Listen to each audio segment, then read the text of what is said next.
Okay, let's dive right into this. Welcome to The Explainer. Today, we're taking a deeply traditional concept and, well, totally flipping it on its head. We aren't just looking at Eid as your standard cultural festival. Nope, we're exploring it as a massive, dynamic, cosmic system reboot. I want you to imagine our universe not as just static, dead matter, but as a grand, interconnected network.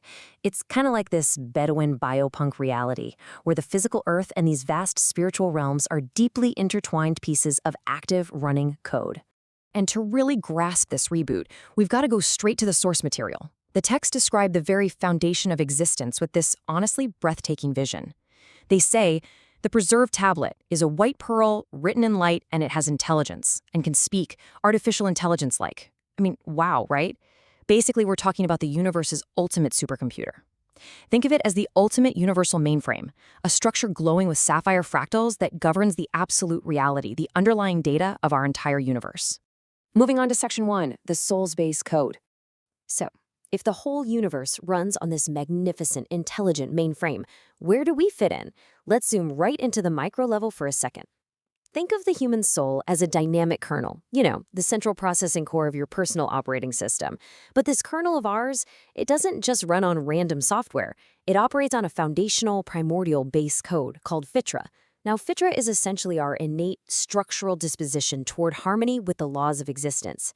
Philosophers often call this an interactive threshold or a barzakh. It's literally a living, breathing interface between the unseen spiritual world and the actual physical reality we touch and see every day. It's our inner readiness, our built-in Wi-Fi, connecting us to external truth.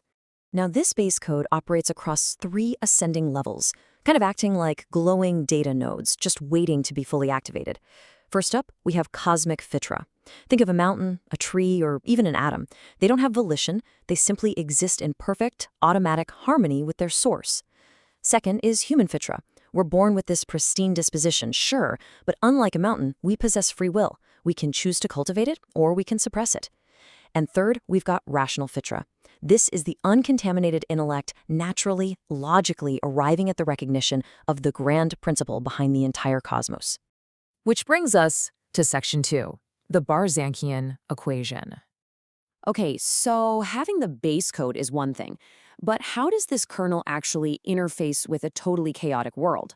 Well, this sets up a massive clash of civilizational operating systems. We generally see 3 distinct paradigms here. The Western model heavily centers on physical senses and worldly reason, but it often neglects the spirit. This leads to a purely material reality, sometimes called material monism. On the flip side, Eastern philosophies often do the exact opposite. They emphasize deep meditation and withdrawal from the physical body to focus purely on the spirit, achieving unity by basically negating the self.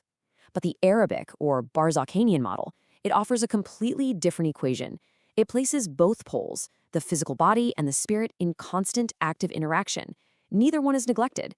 The result is this unity of witnessing. It's a perfect equilibrium where you literally see the creator behind the created without ever having to withdraw from the physical world around you. Let's look at Section 3, Tazkiyah, the training protocol. Because here's the thing, to run this Barzakhian operating system without completely crashing, we need a serious upgrade. We need what the sources call Tazkiyah. This is the rigorous, dynamic training protocol required to elevate our core, achieve massive growth, and maintain that perfect balance between our physical and spiritual poles. Step 1 is sujud, physical prostration. But actually, scratch that. It's not just a physical movement. It's training the mind to hear the truth, physically grounding your kernel in absolute humility. Step 2 involves ascending daily cycles through the 5 daily prayers, constantly syncing our biological rhythm with our spiritual focus. And step 3 is fermentation. This refers to the intense, extended period of Ramadan, where great cosmic truths are allowed to really mature, settle, and permeate the soul. These acts aren't just rituals. They're literal, active data packets upgrading our code. Moving to Section 4, Cosmic Synchronization.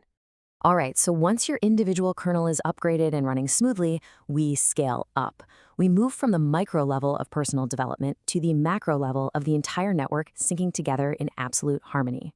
Our sources point to very specific times of the year, like the night of decree during Ramadan and the day of Arafat during the Hajj pilgrimage. Listen, these are not just dates on a calendar. They are the ultimate network-wide synchronization events. Think about the gathering of millions of people at Arafat coming from literally every corner of the globe to stand together in unity. It represents a massive synchronized connection back to the source. During these specific peaks, the texts describe a literal rain of answered prayers and divine data downloading directly to Earth. The whole system is perfectly aligning.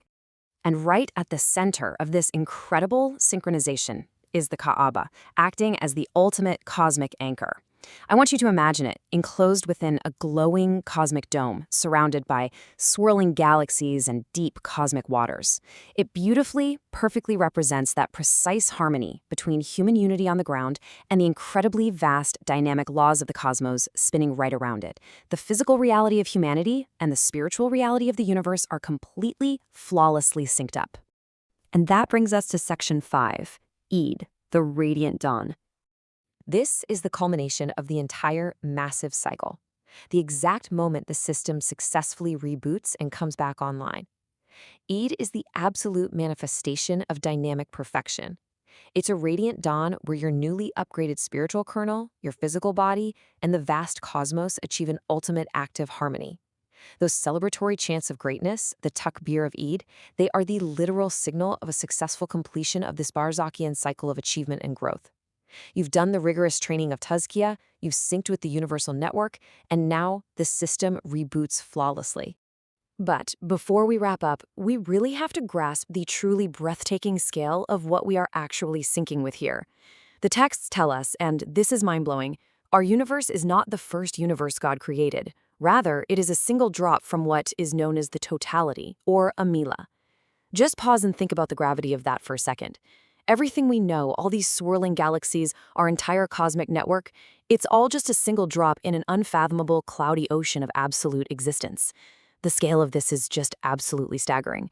So, to bring it all together, we are a living, breathing part of a massive, dynamic, probabilistic universe that is structurally designed for infinite growth and perfection. You've got your base code, you've seen the training protocol, and you know the anchor points of cosmic synchronization. So I'm going to leave you with this one thought.